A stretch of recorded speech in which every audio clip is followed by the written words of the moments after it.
I've always wanted to have a neighbor just like you. I've always wanted to be in the neighborhood with you. So let's make the most of this beautiful day. While we are here, we might as well say, won't you be mine, won't you be mine, won't you be my neighbor? Hey!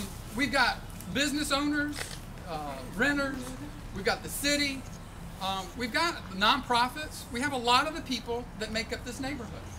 And the reason why we've come together is because we've got a problem in the neighborhood that we need Bank of America to help us solve, because it's their problem. But that's kind of the argument.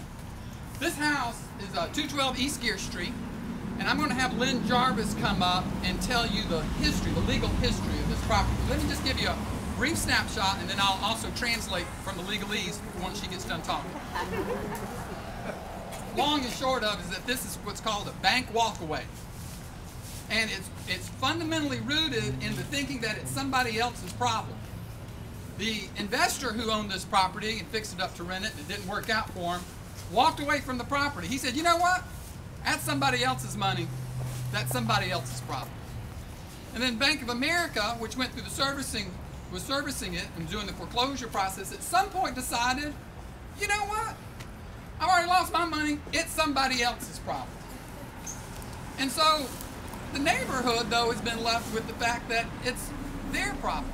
It's our problem. What they've determined now that they pulled in 6 lawyers from 3 different departments with the top leadership of the bank is that, in fact, they are responsible for this property. That it is, in fact, a bank walkaway. And I'm glad to say that they've agreed to finish the foreclosure sale, and they've given a verbal indication that they'll help Reinvestment Partners acquisition it and rehab it.